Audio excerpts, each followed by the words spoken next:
ফকিন্নির বাচ্চা, তুই এখানে কি করছিস? আমার বাসায় গেটের সামনে বসে আছিস, যা এখান থেকে। যাইতেছি ম্যাডাম।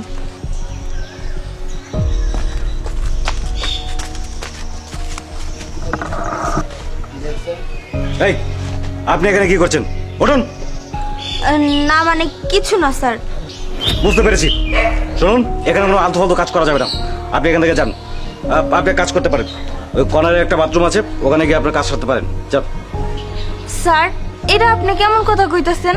আমার বাচ্চাটা কান্না করতেছে, ওরে আমি খাওয়ামু, আর আপনি বলতেছেন ওয়াশরুমে যায় খাওয়াইতাম। এটা কোনো কথা কইলেন? আর আপনার মা কি কখন আপনার বাথরুমে বইয়া খাওয়া খাইছে? কি হয়েছে রে এখানে এত চিল্লাচিল্লি কিসের?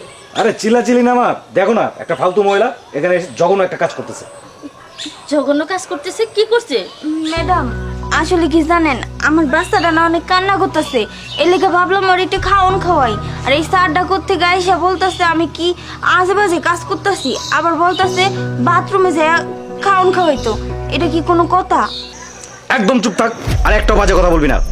মা, তুমি এদের চেনো না মা, এরা কি করে জানো? একটা বাড়িতে গিয়ে বাচ্চাকে দুধ খাওয়ানোর কথা বলে সেই বাড়ি থেকে চুরি করার ধান্দা থাকে। তুমি তো বোঝো না, সাদাসিধা মানুষ। এই, যা এখান থেকে। আরে তুই এসব কি বলছিস? একটা মা তার বাচ্চাকে দুধ খাওয়াবে, এখানে চুরির কি দেখলি আর খারাপের কি দেখলি? আচ্ছা তুই একটা কথা বলতো, কোন এমন মা দেখছস পৃথিবীতে যে তার বাচ্চাকে দুধ না খাওয়া? এখানে খারাপের কি আছে? তুমি তো সাদাসিধা মানুষ, এসব বোঝো না। এদের ধান্দাই হচ্ছে এটা। আচ্ছা ঠিক আছে, তুই তোর কাছে যা, আমি দেখে নিচ্ছি, যা। আচ্ছা ঠিক আছে। চলো মা। মা, তুমি এখানে বসে তোমার বাচ্চাকে নিশ্চিন্তে দুধ খাও, কেউ কিছু বলবে না। ম্যাডাম, আপনি অনেক ভালো। জানেন, এর আগে কত জায়গায় গেছি, মানুষে খালি বাজে কথা কয়, আমার বার করে দেয়, আমার বাচ্চাটা ঠিক মতো খাওয়ান খাওয়াইতে দেয় না। সমস্যা নাই, এখানে কোনো সমস্যা হবে না, তুমি খাও। আচ্ছা তুমি কি এই এলাকায় থাকো? না ম্যাডাম, আমার বাড়ি হচ্ছে ওই পূর্ব পাড়ায়। আমি আসছিলাম এই জায়গায় একটা কাজের জন্য। ও আচ্ছা ঠিক আছে, তুমি দুধ খাওয়াও, আমি আসছি এখানে। হ্যাঁ ঠিক আছে ম্যাডাম। আরে, এটা ওই মহিলাটার কণ্ঠ না? ওর কণ্ঠ এখানে কেন শোনা যাচ্ছে? নিশ্চয় মা ওই মহিলাটাকে বাড়ির ভেতরে নিয়ে এসছে। দেখি তো। মা, আমি ওই মহিলাটার কণ্ঠ শুনলাম। তুমি কি ওই মহিলাটাকে ভেতরে নিয়ে আসছিলা? হ্যাঁ নিয়ে আসছি। ও আচ্ছা, ওকে চলে গেছে? হ্যাঁ চলে গেছে, বাচ্চাকে দুধ খাওয়ানি শেষ, চলে গেছে। ও চলে গেছে না? আচ্ছা মা, এখানে চেয়ারের উপর আমি 10,000 টাকা রাখছিলাম, দেখছিলা? না না, আমি তো তোর টাকা দেখিনি। ও এই টাকার কথা বলছিস?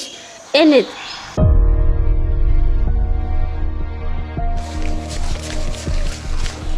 মা, এখানে তো 4,000 টাকা, আমি তো 10,000 টাকা রেখেছিলাম। 6,000 টাকা কি তুমি নিয়েছো? না না, আমি তোর টাকা কেন নিব? আমি কোনো টাকা নিইনি। ও বুঝতে পারছি, এখন বুঝতে পারছি মা। ভালো হয়েছে না?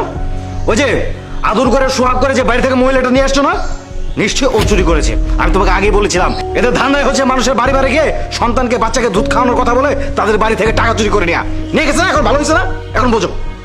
বাবা তুই এসব কি বলছিস? আমি তো মেয়েটাকে দেখে মনে করলাম সহজ সরল, মেয়েটা এরকম হতে পারে না। আচ্ছা ঠিক আছে, তুই যা, আমি দেখছি।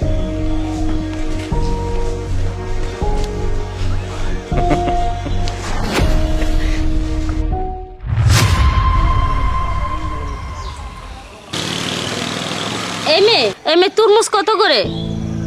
ও তুমি তুমি আমার বাড়ি থেকে ওই দিন আমার ছেলের 6,000 টাকা কেন চুরি করে নিয়ে এলে? ম্যাডাম, আমি সত্যি কথা কইতাছি, আমার বাচ্চার মাথায় দিয়ে আমি কইতাছি, আমি আপনার বাড়িতে যে কোনো টাকা চুরি করি নাই। ও তাহলে আমি বুঝতে পেরেছি। আচ্ছা মা, তুমি কোনো চিন্তা করো না, আমি আসছি। আল্লাহ, তুমি এটা কেমন জীবন দিলা আমারে। আচ্ছা শিশির, সত্যি করে আমার একটা কথা বলতো, তোর কি সেদিন টাকা হারিয়েছিল নাকি মিথ্যা কথা বলেছিস আমাকে? হ্যাঁ মা, সত্যি বলছি, টাকা চুরি হয়েছে তো। আমার 6,000 টাকা চুরি হয়েছে। চুপ কর, একটা কথা মিথ্যা বলবি না। তোর টাকা হারেনি, আমি সব জানি। তুই কি ভেবেছিস আমি জানি না? শোন, মায়েরা কখনো মিথ্যা কথা বলে না। তুই কি সত্যি করে বলবি সেদিন কি হয়েছিল? হ্যাঁ, সেদিন আমার কোনো টাকা চুরি হয়নি, মিথ্যা বলেছি আমি। কেন এত বড় মিথ্যা কথা কেন বলছিস তুই? কেন মিথ্যা কথা বলবো না?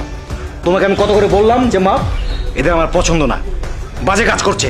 তুমি কি করলে আমার কথা তো শুনলেই না, উল্টো সেই মেয়েটাকে আমাদের বাড়ির ভেতরে নিয়ে আসতে, সেজন্য জেদ করে এই কাজটা করেছি। শিশির, তুই মোটেও কাজটা ভালো করিসনি। তুই কি জানোস যে একদিন তুইও ছোট ছিলি, আর আমি তোকে না খাইয়ে মানুষ করিনি। সব মায়েরাই এক সমান না, কথাটা মনে রাখিস।